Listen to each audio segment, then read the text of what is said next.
So last time we journeyed to the Horn of Africa. Let's just bounce back to the intersection of southern and central Asian region to the Taliban land where Soviets, Americans, and the English tried nibbling but got miserably slapped back. So in today's discussion we are going to Afghanistan, landlocked nation sharing borders with Pakistan in the east and south, with Iran in the west, Turkmenistan in the northwest, Uzbekistan in the north, Tajikistan in the northeast, and China in the northeast and east with that weird drip type extension. Let's go tangential on this piece. Is only 76 kilometers long, and it's connected via a super narrow stretch of land called the Wakhan Corridor.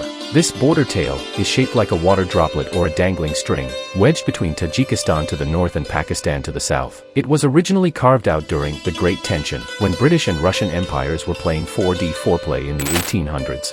To keep the two rivals from sharing a border, the area is mountainous, almost uninhabited, and has no roads to China. This corridor is so remote that even Taliban don't fully control it. It's one of the least accessible regions on Earth, still crossed by nomadic herders and climbers. Circling back, Afghanistan is known for rugged mountain ranges like the Hindu Kush and sweeping highland deserts, part of the Silk Road legacy.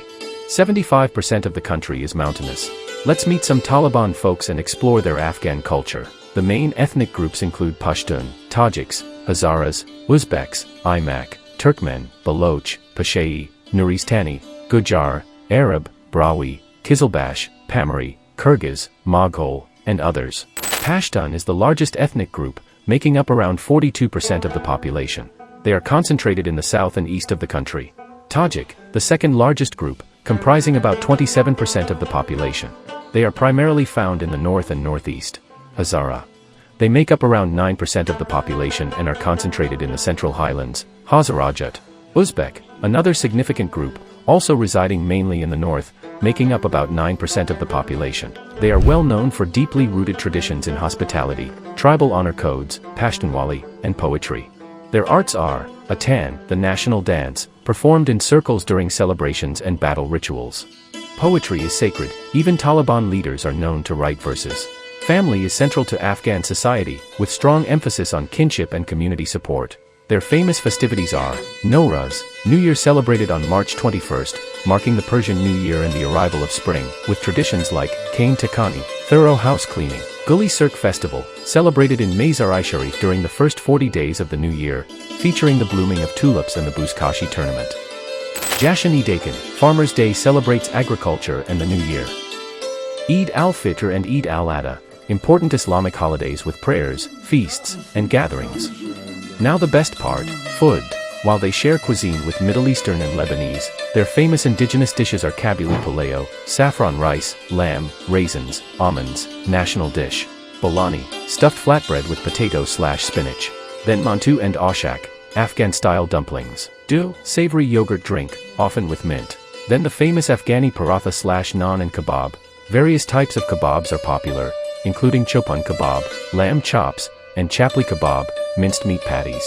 Craving some veggies, there is badinjan biryani, fried eggplant slices topped with a garlic sour cream sauce and sprinkled with dried mint. Kofta, a meatball dish where ground beef, lamb, mutton, sheep, or chicken and sometimes a mix of a few types of meat is cooked. There's also the Afghan-style cooked shawarma, which is popular in many Middle East and South Asian countries as well as in franchises. Afghan jalebi is a popular dessert known for its distinct thin and yellow, rather than orange, appearance, achieved by omitting food coloring. Let's converge to main concerning parameter of crime, order and safety.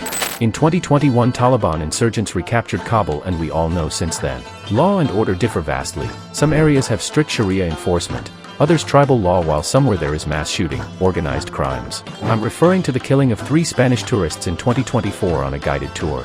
1 Afghan citizen was also killed and few others and 1 Spanish tourist were injured.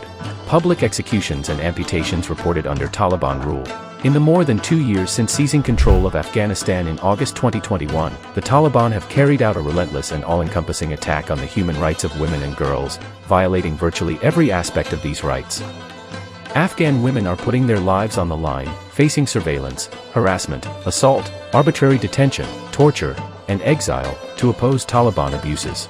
The Taliban also ordered the closure of all beauty salons at a cost of 60,000 women's jobs, signal a continuing assault on the livelihood of Afghan women. In Afghanistan's increasingly gender-segregated society, if women workers are not there to deliver aid to women, they will often go without aid. UK travel advisory and also US consulate says this: you should not travel to Afghanistan. The security situation is volatile. Travel throughout Afghanistan is extremely dangerous and border crossings may not be open. There is a heightened risk of British and US nationals being detained in Afghanistan. BBC had made contact with some of the Afghan women to know about their lifestyle, livelihood, and get a peek of a day in their lives. An Afghani woman told this: when I reflect on myself, on these 28 years of my life, with little left before I turn 30, I realize I've spent my entire existence running, just to remain a pillar of support for my family. Society dictates that a person, within their limited years, should finish their studies, find work, and marry for love, starting a family with joy. But for us Afghan women, the story is different. From the moment we are born, the world has sorrowed for us simply because we were born female. Throughout every era and historical moment, the most horrific injustices have been inflicted upon Afghan women. Let's discuss a substance no mainstream industry would survive: drugs. Drug production of opium is still a major underground economy, as Afghanistan is the world's largest producer of opium, and the trade is a major source of income for criminal organizations and some anti-government groups, contributing to overall crime levels. In 2007, 93% of the world's opiates were estimated to come from Afghanistan. As of 2021, Afghanistan's harvest produces more than 90% of illicit heroin globally, and more than 95% of the European supply. More land is used for opium in Afghanistan than is used for coca cultivation in Latin America. This amounts to an export value of about $4 billion, with a quarter being earned by opium farmers and the rest going to district officials, insurgents, warlords, and drug traffickers. Call of the Afghan wild children: let's pay them a safari. The very first, their national animal, snow leopard. The snow leopard is a symbol of the country's rugged and mountainous landscape. These elusive cats are critically endangered and inhabit the high-altitude regions. Afghan hound. This breed of dog is known for its long, silky coat, distinctive facial structure, and hunting abilities. It's a popular breed both in Afghanistan and internationally. Afghan pika. These small, rabbit-like mammals are well adapted to the high-altitude, rocky environments of Afghanistan. They are known for their distinctive high-pitched calls and their habit of collecting plants for winter. Marker. This wild goat species is known for its impressive, spiraled horns. It is a symbol of Afghanistan's rugged terrain and is found in mountainous areas. Long-tailed marmot. These large ground squirrels live in burrows in mountainous areas and hibernate during the winter. Eurasian otter. These semi-aquatic mammals inhabit rivers and lakes, and are known for their swimming and hunting skills. Marco Polo sheep. These large wild sheep with impressive horns are found in the Pamir Mountains. Urial. Another species of wild sheep found in Afghanistan's mountains and foothills. Ibex. These wild goats with long, backward curving horns inhabit the Pamirs and Hindu Kush. Red fox. These adaptable canids are found in various habitats across Afghanistan. Pallas's cat. Also known as the manal, this small wild cat is known for its distinctive flat face and dense fur. Lynx. This medium-sized wild cat with tufted ears is found in Afghanistan's mountainous regions.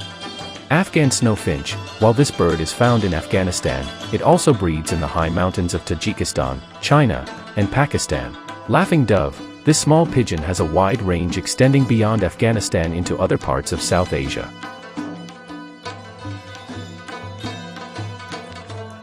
Time to wash ourselves with Taliban drip.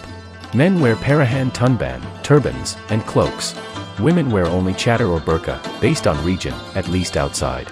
Famous Afghan carpets and embroidery are highly sought after worldwide. Afghan jewelry included lapis lazuli stones and handcrafted silver.